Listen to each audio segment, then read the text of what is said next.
ভারতীয় সময় মধ্যরাতে ব্রাজিল মরক্কো ম্যাচ দেখার পর সোশ্যাল মিডিয়া জুড়ে একটাই কথা লেখা হচ্ছে, এ কোন ব্রাজিল? এই ব্রাজিল কি হেক্সা জয়ের স্বপ্নে আমেরিকা পাড়ি দিয়েছে? পাঁচবারের চ্যাম্পিয়ন, রেকর্ডবার সবচেয়ে বেশি চ্যাম্পিয়ন হওয়া দেশটা কি হলো? মরক্কোর বিরুদ্ধে যে ফুটবল ব্রাজিল খেলেছে তাতে সবাই এক বাক্যে বলছেন, হ্যাঁ এটা ব্রাজিল নয়। জার্সি রয়েছে, নাম রয়েছে, তবে ফুটবলের মান অতি খারাপ। মরক্কো যেভাবে নাভিশ্বাস তুলে দিয়েছিল ব্রাজিল ডিফেন্ডারদের, ম্যাচটা যে হেরে ফিরতে হয়নি এটাই ভাগ্যি ভালো। ব্রাজিলের যখন বয়সের কথা বলছি, দেখছিলাম ব্রাজিলের মাঝমাঠের অন্যতম স্তম্ভ ক্যাসিমারো। এই ক্যাসিমারোর যা বয়স, তাকে 34-35 এই এজের প্লেয়ারকে নিয়ে আপনি কতদিন চলবেন? সম্ভব হয়নি। মরক্কোর বিরুদ্ধে মাঝমাঠে এই ভরসা যাকে ধরা হয়, ম্যানচেস্টার ইউনাইটেডের হয়ে তিনি খেলেন, সেই ফুটবলার তথই বছর। আনসেলোত্তি তাকে তুলে নিতে বাধ্য হন এবং তার জায়গায় ফাবিনোকে নামান। সেও 32 বছর বয়সী। বুঝুন ঠেলা, একজন বয়স্কর জায়গায় আরেকজন প্রায় বয়স্ক হতে চলা ফুটবলের ভাষায় তাকে নামানো হচ্ছে। তাই হাল ব্রাজিলের বেহাল। আর তার থেকেও বড় কথা, ব্রাজিল টিমের ছন্ন ছাড়া ভাব। ম্যাচের শেষে আনসেলোত্তি, ব্রাজিলের কোচ, তিনি ইউরোপের সেরা কোচ, ইউরোপ চ্যাম্পিয়ন হয়েছেন, চ্যাম্পিয়ন্স লিগ চ্যাম্পিয়ন হয়েছেন 5 বার, রিয়ালের হয়ে, এসি মিলানের হয়ে। সেই কোচ তিনিও মেনে নিয়েছেন দলের প্রস্তুতির অভাব রয়েছে। আপনারা জানেন যে নেইমার খেলেনি, নেইমার চোট লুকিয়ে বা ক্লাবের পক্ষ থেকে একটা মিসআন্ডারস্ট্যান্ডিং হয়েছে। সব মিলিয়ে নেইমারহীন ব্রাজিলকে শুরু থেকেই একটু কম বা ছন্নছাড়া লাগছিল। এই ব্রাজিল দলকে পেয়ে মরক্কো চেপে বসে। এক্সপেক্টই করতে পারেনি কেউ। সবাই এক্সপেক্ট করেছিল যে ব্রাজিল অ্যাটাক করবে, মরক্কো ডিফেন্স করবে, কাউন্টার অ্যাটাকে যাবে। ভুল। হাকিমিরা আরও শক্তিশালী হয়েছেন। আগের বিশ্বকাপে তারা সেমিফাইনাল অবধি পৌঁছে গিয়েছিলেন, ফাইনালে পৌঁছতে পারেননি ফ্রান্সের কাছে হেরে। তবে তার আগে স্পেনের মতো শক্তিশালী দলকেও হারিয়ে দিয়েছিলেন। তো এই দলটা আরও শক্তিশালী হয়েছে। ইউরোপে খেলা বেশিরভাগ ফুটবলার তারা জানেন কিভাবে লড়তে হয়। শুরু থেকে তাই ব্রাজিলকে অ্যাটাকে মুডে নিয়ে গেল মরক্কো। আর ব্রাজিলের যে ডিফেন্ডারদের বোঝাপড়া নেই সেটা বোঝাই যাচ্ছিল। তাই মুহুর্মুহুর আক্রমণ, গতি ফুটবল এবং দ্রুত ফুটবল খেলে ব্রাজিলের বিরুদ্ধে শুরুতেই গোল পেয়ে যায় মরক্কো। মরক্কোর কপাল খারাপ, বিপক্ষ মানে ব্রাজিল দলে একজন সুপারস্টার রয়েছেন। হ্যাঁ, একজনই রয়েছেন, তার নাম ভিনিসিয়াস জুনিয়র। রিয়ালের এই ফুটবলার যে কোনো দিনে নিজের দক্ষতায় ম্যাচে গোল করতে পারেন। মরক্কো ম্যাচেও তাই করেছেন। গোল খাওয়ার পর কয়েক মিনিট পর, মিনিট 9-10 মধ্যে একক দক্ষতায় লেফট উইং থেকে বল নিয়ে কাট করে ঢুকে যে দুরন্ত গোল করেছেন, সেটাকে ম্যাজিক গোল বলা হচ্ছে ও ম্যাচের সেরাও হয়েছেন তিনি। ভিনিসিয়াস জুনিয়র তো একা হলেন, উইংয়ে খেলছেন। প্রপার স্ট্রাইকার কোথায় ব্রাজিলের? নেই। যারা খেললেন তারা আর যাই হোক রোনাল্ডো, রিভাল্ডোদের ছায়া মাত্র। ফরওয়ার্ডের পজিশনে খেললেন ইগর থিয়াগো। এই ফুটবলারের কথা যত কম বলবো ততই ভালো। ফার্স্ট হাফে একটা নিশ্চিত গোল, মাথা ছোঁয়ালেই গোল হতো, মিস করলেন। বাকি 70 মিনিট মাঠে থাকলেন, কেউ দেখতেও পেল না কোথায় আছেন, কি করছেন। ব্রাজিলের মতো দলের যদি স্ট্রাইকারের এই হাল হয় তাহলে আপনি জিতবেন কি করে? দলের ব্যর্থতা, দলের প্রথম ম্যাচের খারাপ পারফরমেন্স কোচ আনসেলোত্তি মেনে নিয়েছেন। দুর্বলতার জায়গাগুলোকে দ্রুত সারিয়ে পরবর্তী ম্যাচে নামতে চাইছেন।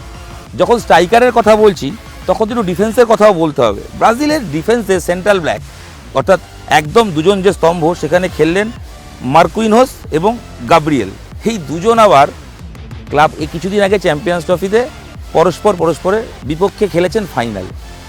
তাদের লড়াই সবাই উপভোগ করেছে আর্সেনাল আর পিএসজির ম্যাচে। মার্কুইনহোস এবং গাব্রিয়েলের যে বোঝাপড়া নেই সেটা প্রথম 21 মিনিটেই বুঝিয়ে দিয়েছিলেন সাইবারি। এই সাইবারি তাকে যে পাস বাড়ানো হয়েছিল সেটা থেকে দর্শনীয় গোল করেন। খেলায় যখন মুহুর্মুহুর আক্রমণ করছে সেই সময় ব্রাহিম দিয়াজ তিনি একটা থ্রু পাস বাড়ান, লং পাস, যেটা সোজাসুরি গিয়ে ব্রাজিলের 2 সেন্ট্রাল ব্যাক তাদের মাঝখানে পড়ে এবং এই পজিশনে তারা দাঁড়িয়েছিলেন, বডি ঘুরে গিয়ে সেটাকে চেস করা, ততক্ষণে সাইবারি তাদের মাঝখান দিয়ে পৌঁছে গেছে। আর ব্রাজিলের গোলরক্ষককে আগিয়ে আসতে দেখে তার মাথার ওপর থেকে ছোট্ট চিপ, বাকিটা সুন্দর গোল। সবাই আমরা দেখেছি। দেখুন ব্রাজিল কি খেলেছে, কতটা খারাপ খেলেছে আলোচনা তো করছি, ব্রাজিল কি ঘুরে দাঁড়াতে পারবে? বিশেষজ্ঞরা বলছে এই যা এবারের ফরম্যাট, তাতে ব্রাজিল পরবর্তী রাউন্ডে পৌঁছে যাবে ঠিকই, কারণ পরবর্তী দুটো ম্যাচের মধ্যে একটা দলের নাম হাইতি, অন্য দলের নাম স্কটল্যান্ড। ইতিমধ্যেই গ্রুপের প্রথম ম্যাচে স্কটল্যান্ড জিতেছে, তবে স্কটল্যান্ড হাইতি মরক্কোর মতো শক্তিশালী দল নয়। তাই এই দুটো ম্যাচ জিতে ব্রাজিল পরের রাউন্ডে যাবেই। তবে ফ্যাক্টর অন্য জায়গায়, মরক্কো কিন্তু এই দুটি দলের বিরুদ্ধে খেলবে। তারাও যদি জেতে সেক্ষেত্রে গোল অ্যাডভান্টেজটা কোথাও গিয়ে তফাৎ করে দেবে, গ্রুপের কে 1 বা 2 হবে। এই 1 বা 2-এর অবস্থান পাল্টে দেবে অনেক কিছু, কারণ পরবর্তী রাউন্ডে রাউন্ড অফ 32-এ অনেক সময় 2 নম্বরে শেষ করলে হয়তো কঠিন প্রতিপক্ষকে পেতে হতে পারে ব্রাজিলের মতো দলকে। তাই ব্রাজিলকে গ্রুপ টপ করতে হবে। ওভারঅল যদি পারফরমেন্সের কথা বলি, প্রথম ম্যাচে ব্রাজিল অতীতের ছায়া মাত্র। ব্রাজিল আহামরি ফুটবল খেলতেই পারেনি। ব্রাজিল মরক্কোর বিরুদ্ধে সামলাতেই পারেনি, বুঝতেই পারেনি, নিজেদের বোঝাপড়ার অভাব ছিল, দুটো উইং ব্যবহার করতে পারেনি, মাঝমাঠে সেই দক্ষতাও ছিল না যেখানে তারা খেলাটা ধরবে, এবং সব মিলিয়ে মাঝমাঠের নিয়ন্ত্রণ না রাখতে পারাতেই মরক্কো চেপে বসে। প্রথমার্ধের পর দ্বিতীয়ার্ধেও ব্রাজিল চেষ্টা করেছিল, কিন্তু বিপক্ষ গোলরক্ষক বেশ কিছু ভালো সেভ করেছে এবং উল্টে ব্রাজিল গোল খেয়েও যেতে পারতো। সেখানেও ব্রাজিলের গোলরক্ষকের হাত বাঁচিয়ে দিয়েছে অনেকটা। সব মিলিয়ে প্রথম ম্যাচে যদি মার্কশিট নিয়ে বসতে হয় তাহলে বলতে হবে ব্রাজিল 10-2 পাস। Yes, 10-2 pass. আর যার কথা একটু বলতে হয় সেটা নেইমার। যখন মাঠে ঢুকছেন হাঁটাচলা দেখে বোঝা যাচ্ছে তিনি আনফিট, সুস্থ নন। হাঁটার সময় তার পায়ের যে মুভমেন্টের একটা খোরানো ভাব রয়েছে সেটা দেখা যাচ্ছে। ডাগ আউটে বসলেন, বিপক্ষ গোল করলো, মাথায় হাত দিলেন, নিজেরা গোল শোধ করলেন, সেলিব্রেশন করলেন, কিন্তু কবে তিনি নামবেন? তাকে তো দলে নেওয়া হয়েছে ভরসা হিসেবে। নেইমার নিজেও জানেন না কবে নামবেন, ব্রাজিল টিম ম্যানেজমেন্টও জানে না। পরবর্তী ম্যাচে আদৌ গ্রুপের বাকি দুটো ম্যাচে নেইমার নামতে পারবেন কি না তা নিয়ে বড্ড প্রশ্ন রয়ে গেল।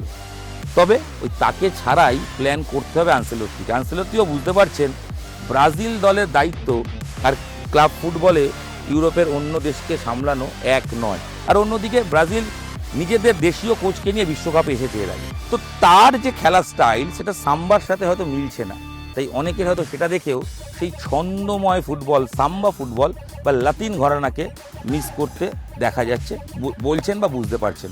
সেটা স্বাভাবিক। দেখুন, ব্রাজিল চাইছে রেজাল্ট পেতে, 24 বছরের খরা কাটতে।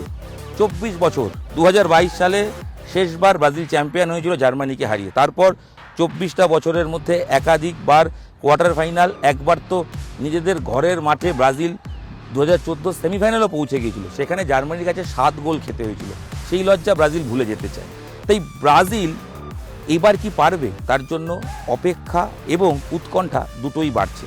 প্রথম ম্যাচের যদি রেজাল্ট আপনারা দেখেন তাহলে মার্কশিটে 3টে জিনিস উঠে আসবে। 1, প্রপার স্ট্রাইকারের অভাব, থিয়েগোকে দিয়ে চলবে না। 2, নেইমার কবে ফিট হবেন কেউ জানেন না, তাকে দ্রুত আসতে হবে, না হলে ভিনিসিয়াস একা হয়ে যাচ্ছেন। আর 3, মাঝমাঠে কোনো দখল নেই ব্রাজিলের।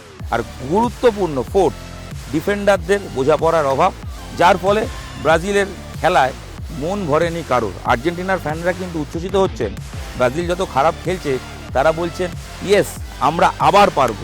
দেখুন, এই লড়াই চলবে, তবে ফুটবলের স্বার্থে ব্রাজিলকে ভালো খেলতে হবে। বিশ্বাস থাকুক, ব্রাজিল ফিরে আসুক রাজার মতো। এই বিশ্বাস রেখে নিউজ 18 বাংলা ডিজিটালে ব্রাজিল মরক্কো ম্যাচের একটু কাটাছেড়া করলাম। আশা করি ব্রাজিলের মার্কশিট পেয়ে ব্রাজিল ফ্যানরাও বুঝতে পেরেছেন দলটাকে আরও কতটা উন্নতি করতে হবে। নিউজ 18 বাংলা আপনাদের সঙ্গে আমি ইরণ রায় বর্মন ছিলাম। ভিডিও এখানেই শেষ করছি, দেখা হচ্ছে পরবর্তী ভিডিওয়ে। সঙ্গে থাকুন, দেখতে থাকুন নিউজ 18 বাংলা ডিজিটাল।